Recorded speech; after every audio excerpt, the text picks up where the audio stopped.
the Ousting School of Ministry, where he received his associate's degree, and he was the salutatorian of that class. Amen? Yes. He has been in business, in the insurance business, for 25 years, and he has been a business owner for the last 22 years. He is an awesome man, a wonderful friend, and he is a great mentor. I present to you Brother Herbert Ware.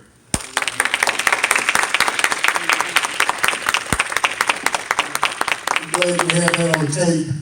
He cannot deny it. He cannot deny it. Now I know I'm loved.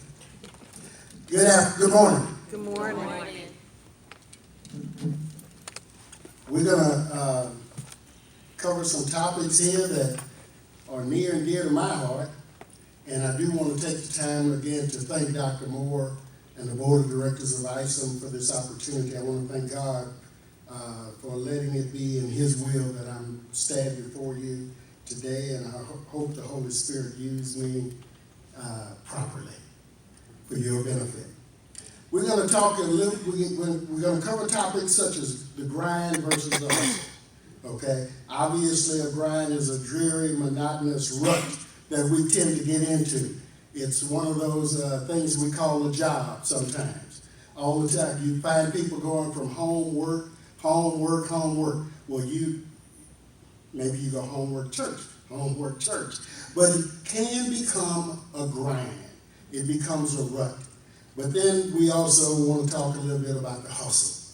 Now, hustle has a bad name, but at the same time, it's making things happen for you and yours. So when I say hustle, I'm talking about how to obtain what you want in life the right way. In other words, using your God-given talents and time and money wisely. We're also going to talk about integrating faith a little bit into the workplace, declaring the Word of God to secure your career, business success. And then there's a lot of cultural clashes that we run into in the workplace, right? Okay, I am Baptist, so I do need y'all. All right. And Bible, just to put you at ease, this is free, so we're not going to take up a collection. There's no love offering. Okay, but I did get my preacher socks, so I couldn't help it. Ousting Babylon from the workplace. You know, we have, as my pastor says, we have three very powerful enemies that fight against us daily: the flesh, the world, and Satan. And they are constantly riding our backs, trying to get us to go left or right. This information, I'm hoping that it will be very beneficial to ages 18 to 55. And in my presentation, I'm going to be referring to Bible scripture a lot. Some of it I will give you, some of it I will just give you the scripture verse and let you study it on your own. As said, my name is Herbert Ware. I am the owner, president of Prearranged Plans of America. We sell burial insurance and funeral plans, pre-need funeral plans. That was kind of strange and as to how I got into that, but it was meant for me. And so it's been a blessing.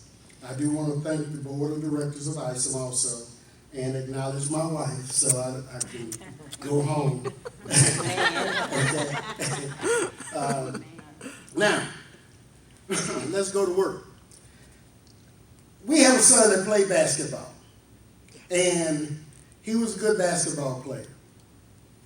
He would probably say he is. However, whenever they got down and the game got close, I love hollering, "Let's go to work." That was my trigger, and I tried to make that his. So that's what I'm saying to you. Let's go to work.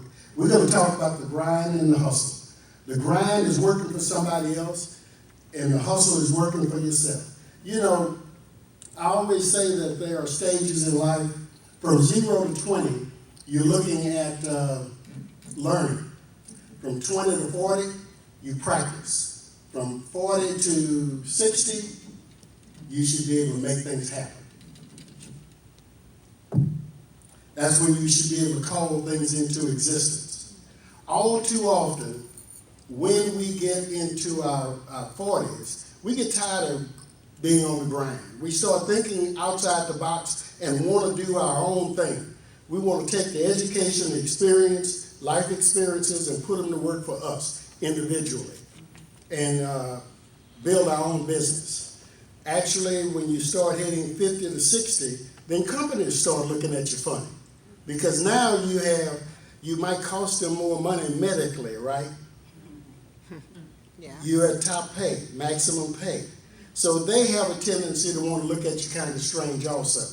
See, when you have a job, I like to say you are like a kept animal.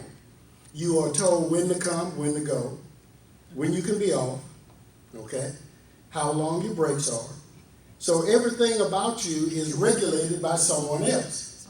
True. However, it's my contention that God is a God of entrepreneurship. Yes. Okay? Amen. God created us with a will to hunt. You know, when they opened the gate, and I was in my 30s, when Southwestern Bell, I got out of the Army, went to Southwestern Bell, worked in marketing and advanced to supervisor and so forth, and lo and behold, they had a package. Now, I consider that opening the gate. And when they opened the gate, I ran out. Never looked back. People thought I was crazy. And I haven't lost any weight. In fact, I gained some. Okay? So it's a matter of taking what God has given us and doing what we are purposed to do. Our assignment today is to aid you in solidifying or creating a foundation that will take you and your family where you would like to go. We want to help you put that in place. We want you to have the peace as noted in Romans 8 and 6 and the power in Luke 1:37. And I love 2 Corinthians 9 and 8 where it says, and God is able to make all grace abound to me so that I always have all sufficiency in everything. Yes. And that's when he gives us a word like that, we should become powerful. Now, to capture that power, that peace and power and prosperity, we're going to have to regularly be involved and attend definitely a good Bible teaching church. You need to have scripture, and then you need validating scriptures to make sure that it takes you where you're supposed to be. You see, everyone who wishes to be successful should periodically check their compass.